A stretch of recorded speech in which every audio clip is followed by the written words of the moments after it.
Hi again. The second short video for this week is not so much about fractional number, but more about some of the hot issues you might face in education. Now, I'm not going to give you the answers here. I'm just wanting to challenge you to think about some of these things, and I'll try and be a bit provocative and challenge you to look at things in a different way. I'm only picking on two today, and you can pick them up in your tutorial and go through them again.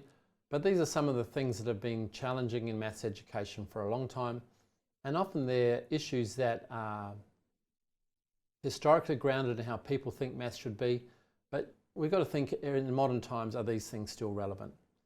So here's the first one. The first two I'm going to talk about are times tables and the use of technology. Now, one of the reasons I'm talking about times tables is in the new curriculum that's coming out soon, at least in the draft version, they say that times tables are to be explicitly taught and rote learned in primary school again. So this has just come back in. It was taken out and now it's come back in. I want to talk about whether that's relevant. And the second thing is, not with any great depth, but I want to talk about quickly the use of technology. And again, this is a challenge you can talk about in your tutorials.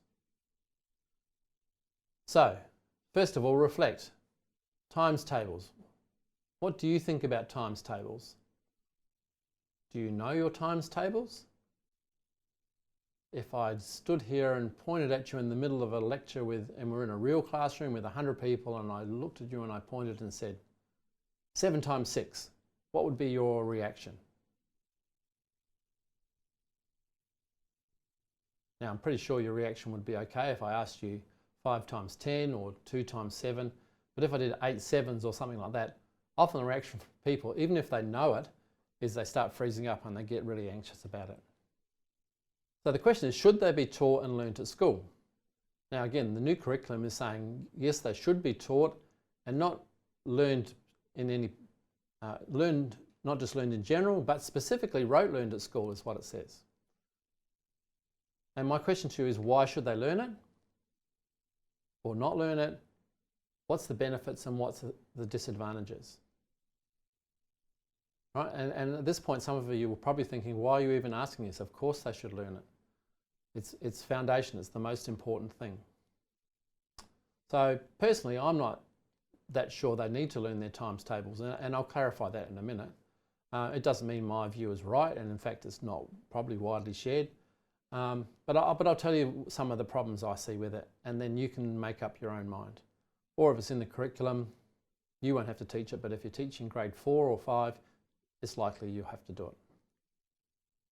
So the first question I ask about times tables is, are they useful? I want you to think, when was the last time you used your times tables? Now, I've had this argument with my wife.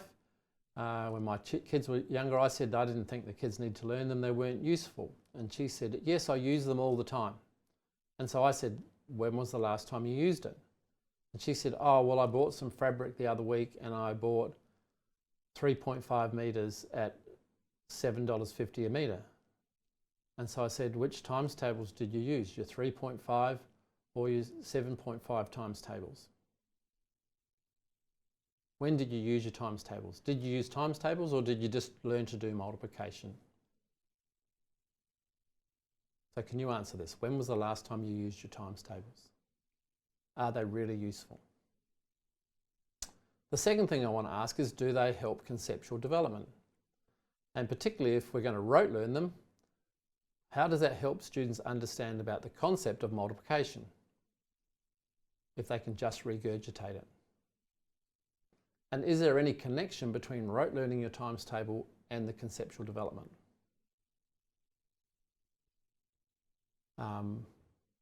What I think we know from the research is if kids rote learn their times tables and they learn about multiplication, they learn them as two completely separate things and they don't ever link the two together.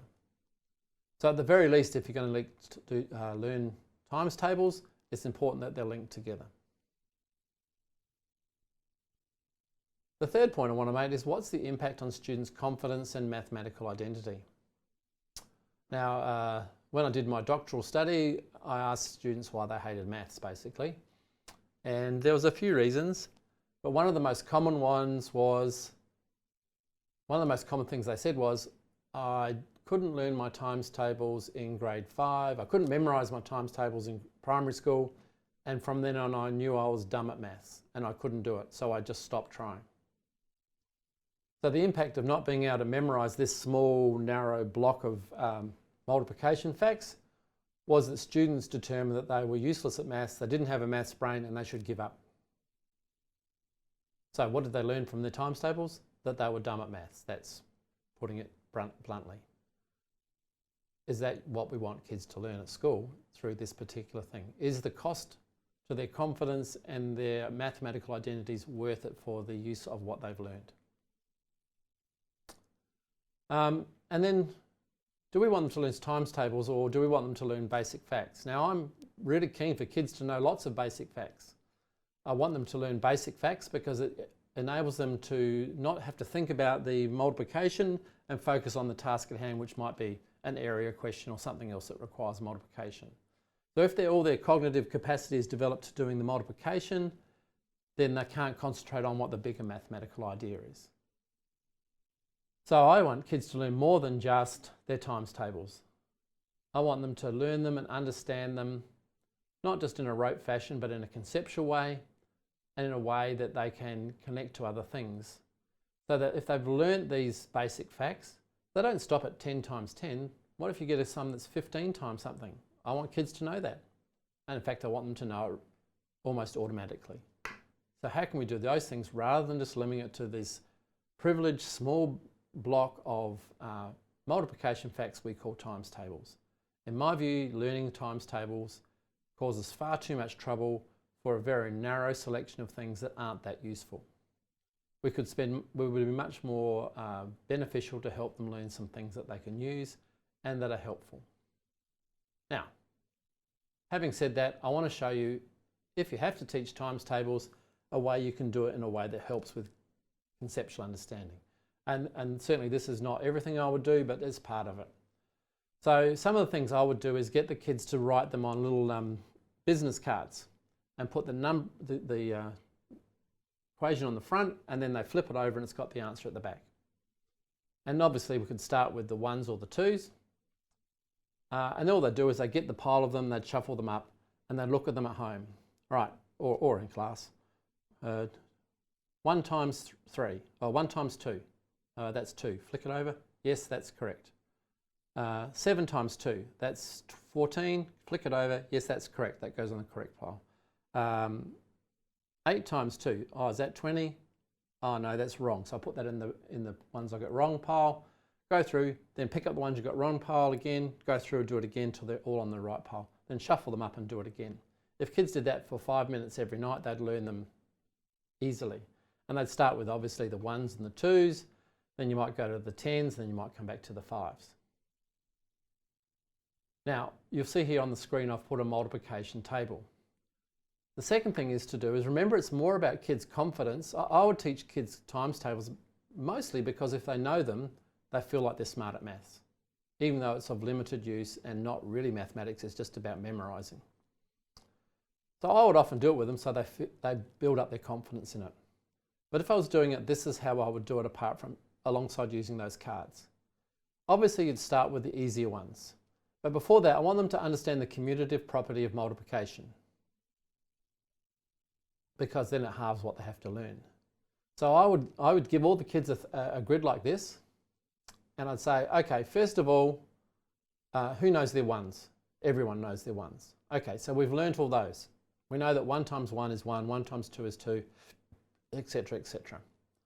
But because of the commutative property, if I know that 1 times 3 is 3, I also know that 3 times 1 is 3. So as well as learning those, I've already learnt those. So before we even start, out of those 100 things to learn and memorise, that's what we think is important, we've already covered 19. So we've 19% done, or if you want to help them with fractions, they've done nearly a fifth. All right, so what would you do after that? And I would give the kids this grid and I'd get them to colour them in as they've learnt them and done them using the little cards, once they're confident they've got it. All right, so what we'll do next, let's do the 2s. Okay, so if I learn my 2s, which normally even the kids who are struggling the most can do it in one night. All right, so if I've done my 2's, I can cover off all those. But because of the commutative property, I can also cover off all those. So by just learning my 1's and my 2's, I've covered off nearly a third. So you can see now their confidence. Oh, I've already done quite a lot. And they can see what they have to learn now is getting smaller each time. So when they come to do their 5's, for example, they don't have to learn 1 times 5 and 2 times 5. They already know it. So then after they've done that, let's say we did 10's. 10's are pretty easy. We've done the 10's there and there.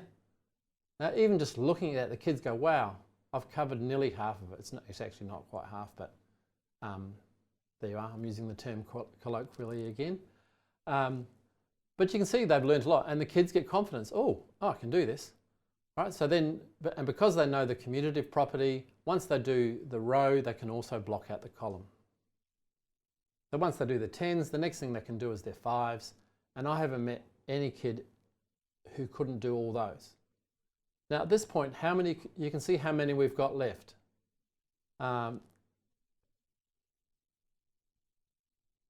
We've got 2/3 of it done.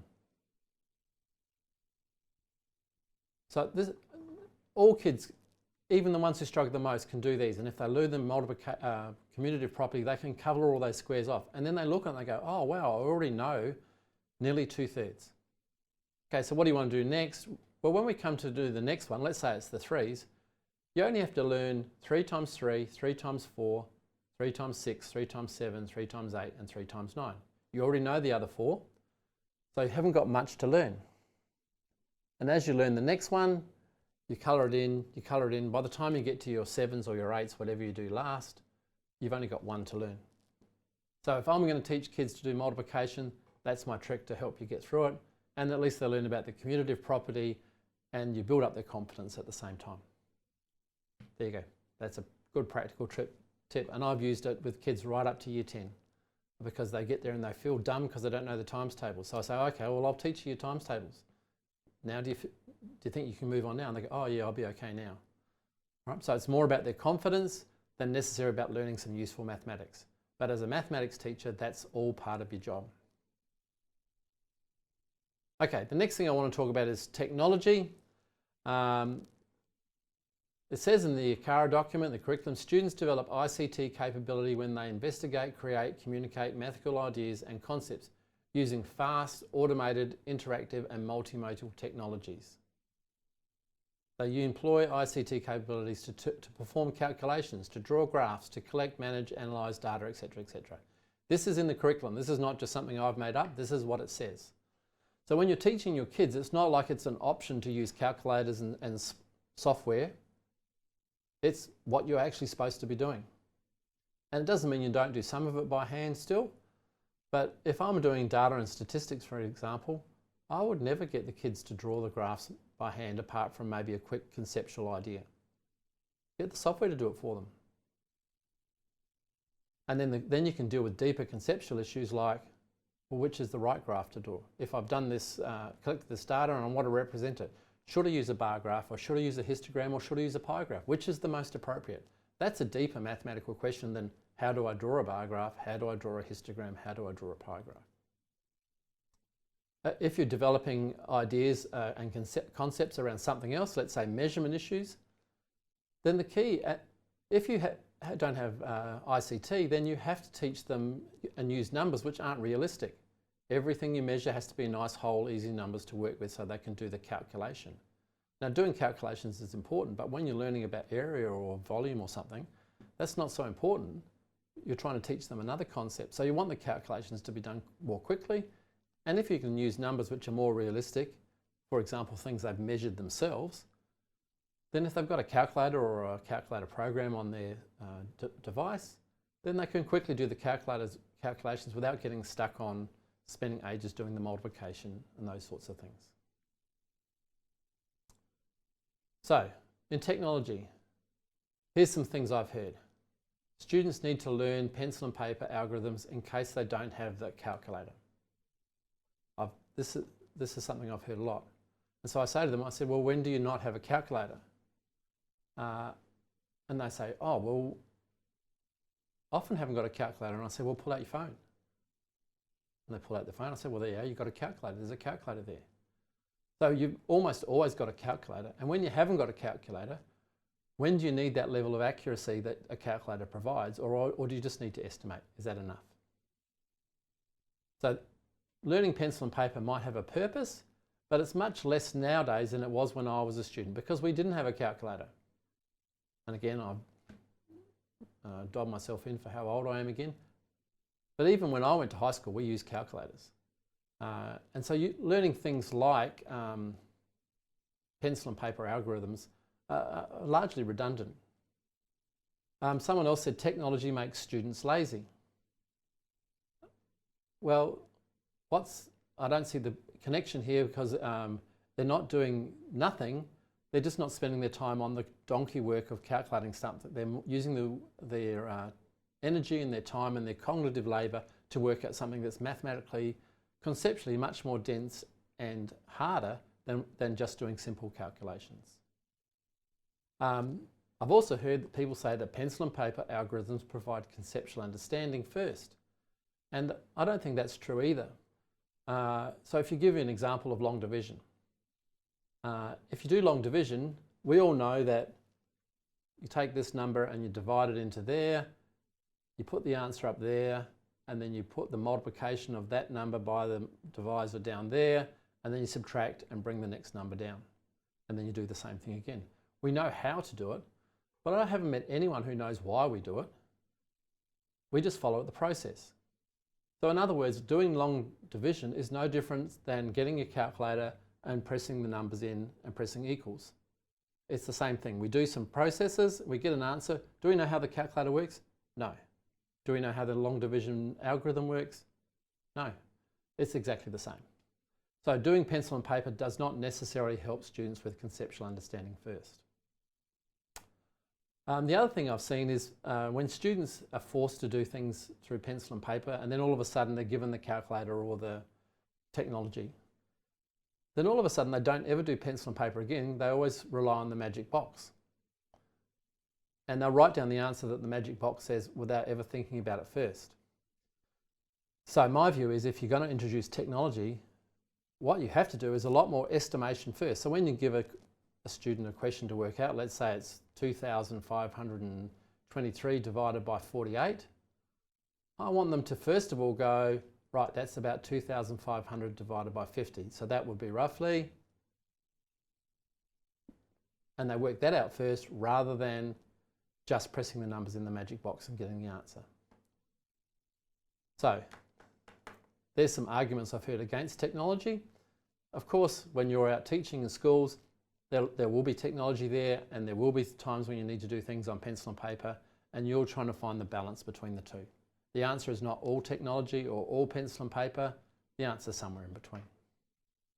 So some final points. I want you to really consider these issues for when you go out and teach. And if you need to, you might have to change your mind from what you already thought. Or if you're confirmed in what you think, make sure you know why you're doing it and what the advantages and disadvantages of doing it that way. Because everything offers certain positive things and causes some troubles. If you're going to teach times tables, make sure you help the kids understand that this is not the be-all and end-all of their maths learning, and that they can feel confident and learn maths even if they're struggling to learn the times tables. Don't destroy their confidence over a topic that's not that important. In fact, don't destroy their confidence at all. Thanks very much. See